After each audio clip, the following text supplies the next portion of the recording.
NewJeans is high as right now.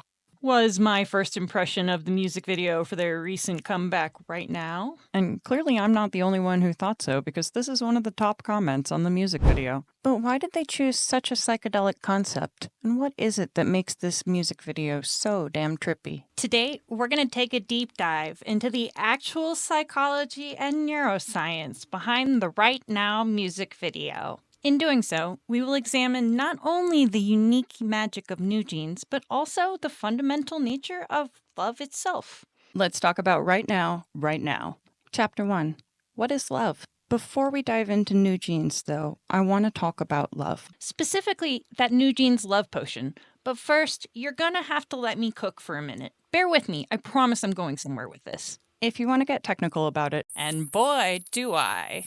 love is a neurochemical reaction, or rather a series of them. Exposure to an object of affection elicits a certain cocktail of neurotransmitters that creates a pleasurable experience. Interestingly enough, though, the neurotransmitters affiliated with the sensation that we call love change over time as attachment grows within a relationship. During the initial attraction phase, before secure attachment is developed, the primary chemicals released are dopamine, serotonin, and norepinephrine. They all have a lot of functions within your body, but generally speaking, dopamine is affiliated with your reward center, serotonin is associated with feelings of general happiness, and norepinephrine is part of the adrenal system that gives you focus and drive.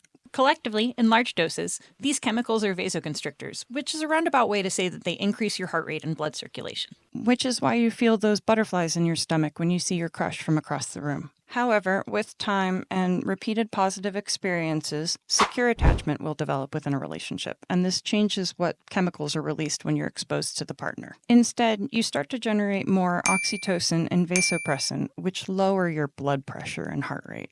I can confirm this firsthand because I'm in a very securely attached and healthy relationship. Seeing my husband from across the room fills me with peace and comfort rather than anxiety and jitters. It is a completely different sensation than the instant insecurity and, oh my god, is my hair okay? reflex when I see a crush from across the room. I know my husband doesn't give a shit if my hair is okay. He's seen it far worse. See?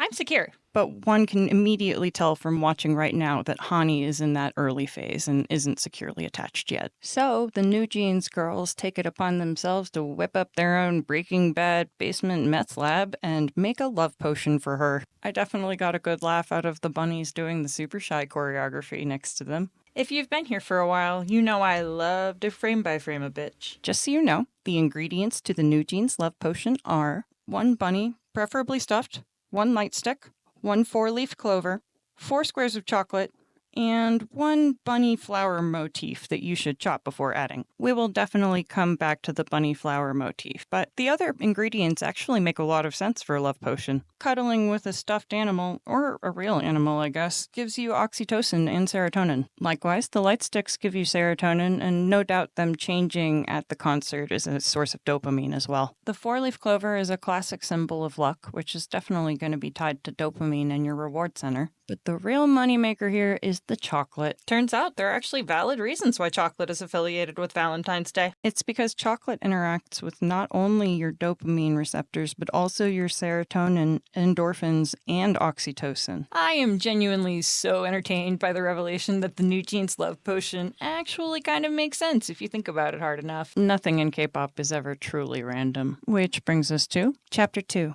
Baby, Don't Hurt Me. So why are the Powerpuff Girls back then? We encountered the NewJeans Powerpuff Girls previously in the NewJeans music video, which was also super fast-paced, but clearly had a different tone. In this version, there are actually 3 separate iterations of the Powerpuff Girls. There's the OG traditional Powerpuff Girls, the casual version with the baseball hats and all, and a baby version. I do want to talk briefly about Baby Hayen's horrifying lips, which are giving minstrel.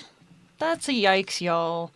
Do not pass go, do not collect 200 yeehaws or whatever. I genuinely don't get offended by very many things within K-pop, but this one did make me cringe a little bit. I get that they're trying to joke about how she has slightly pouty lips, but it could have been done better. That particular style of drawing lips is affiliated with some very, very problematic propaganda. On the other hand, all of the cat-like traits they added to Heirin's various Powerpuff Girls slayed me. They gave her cat eyes, a cute triangular mouth, a cat ear headband. She is also always looking at least slightly grumpy, which is very on brand for her. I also loved that Danny's Powerpuff Girl is wearing the signature space bun bows that she popularized when NewJeans first debuted, but I love even more that her casual Powerpuff Girl has her naturally curly hair.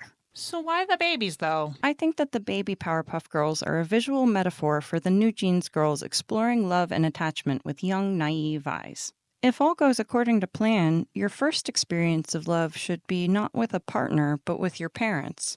Infants have not yet established secure bonds with their caregivers, so they require constant reassurance and attention until that bond is established through classical conditioning that ties the caregiver to feelings of safety and security, at which point they begin to trust that you won't abandon them. Hani's romance is still in its infancy, so she's desperate for reassurance that she will not be abandoned because she hasn't had enough opportunities to develop a consistent, secure attachment yet. We see evidence of this in both her initial anxiety about extending the invitation, as well as her disappointment when her crush reneges with the mistaken flower emoji. Speaking of disappointing, I've got to interrupt for a disclaimer. The remainder of this episode discusses psychoactive drugs that may or may not be legal in your local jurisdiction. My intention here is to educate and to provide insight and analysis, not to condone the use of any of the substances discussed here today. However, if this topic makes you uncomfortable, I totally get it. Why don't you go check out my baddie video in the meantime instead? I personally think it's one of the best episodes I've made so far, so if you haven't checked it out, it's worth your time. But if you're along for the ride, buckle up, it's about to get wild. Chapter 3. The Perfect Drug.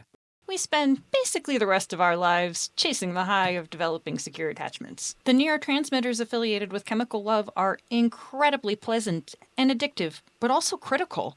We're all dependent on those same happy chemicals to survive. Sometimes people may choose to utilize psychoactive substances to adjust the ratios of chemicals inside their brains. Some such substances, like caffeine, are broadly considered socially acceptable, and others, like LSD, may not be, regardless of their relative dangers or lack thereof. You might have a bad time, you might have a really bad time, but unless you walk in front of traffic, it's probably not going to kill you. South Korea is obsessed with iced Americanos, but psychedelics are incredibly off-limits there and very taboo.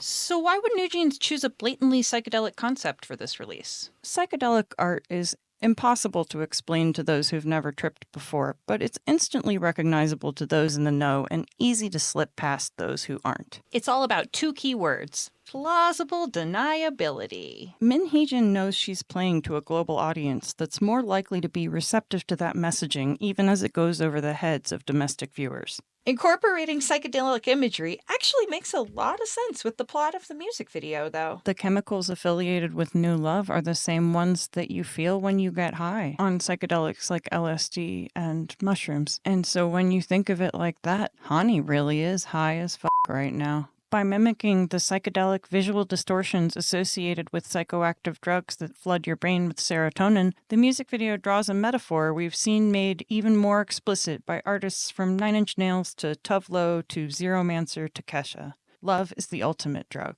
And the music video is so fast-paced because infatuation itself is incredibly hyperstimulating. In this case, the rapid editing mimics the vasodilating effects of the neurotransmitters tied to love.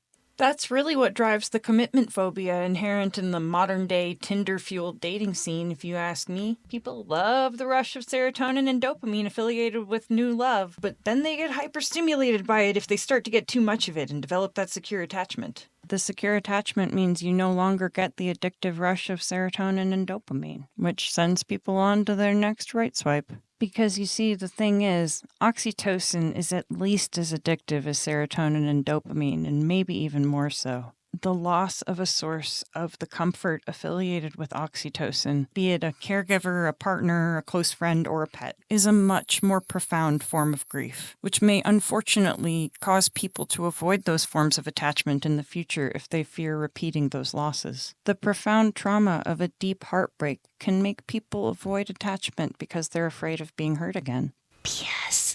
Please go to therapy. ASMR life advice. MDMA, another psychoactive substance popular in the club and party scene, increases levels of both serotonin and oxytocin, which is what compels rolling kids to be so friendly and affectionate. There's nice, and then there's rolling girl in the bathroom at the club at 2 a.m. nice. Can't tell you how many lovely conversations I've had with girls that were going to the after parties when I was not. MDMA is also, unfortunately, affiliated with brutal come downs as a result of the sudden dip in serotonin and oxytocin that occurs after the effects of the drug wear off. It's enough to make you understand why people might avoid it in the future, both love and MDMA. I've mentioned a number of times that I have ADHD and I'm prescribed Adderall. Another medication which is illegal in South Korea, by the way. LSD and Adderall both boost levels of serotonin, dopamine, and norepinephrine, but neither is associated with the nightmarish hangovers affiliated with MDMA, perhaps because they don't impact oxytocin in the same manner. Chapter 4. Flower Power. So, if in this metaphor, Hani's on drugs, her crush is her dealer, right?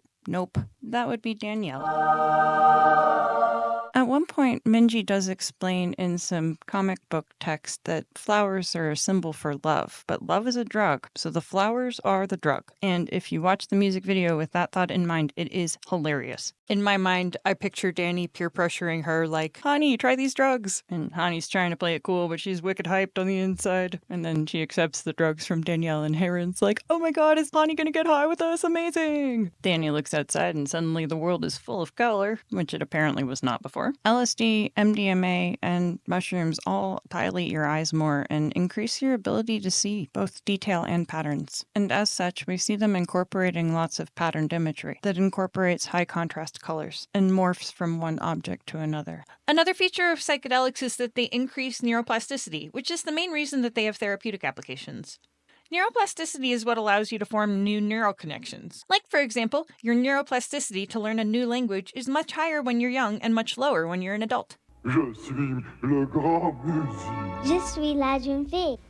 Yes, that's French they're speaking. And no, these children aren't French. They're American.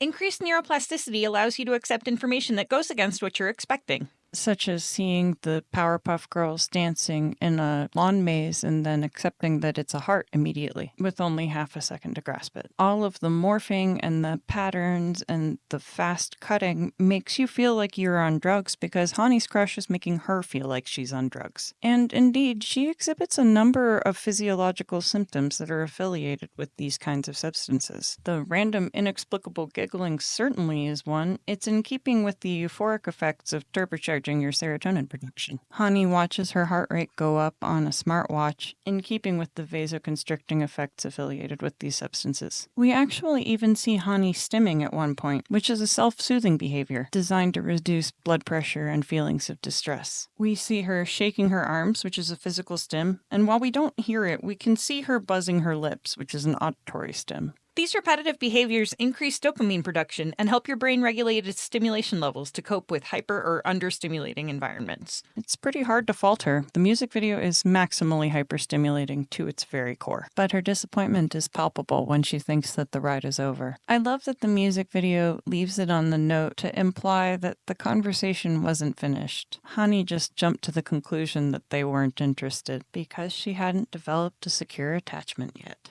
The video really does start and end with Hani overthinking things. No wonder I liked it so much. What do you think? Is NewJeans f***ing high, or am I? Why not both? Thanks for sticking around through this wild ride. If you did, I'd love to hear your thoughts in the comments. And if you do decide to manually adjust your neurotransmitters, please do so responsibly. Don't be toxic, and I'll catch you next time.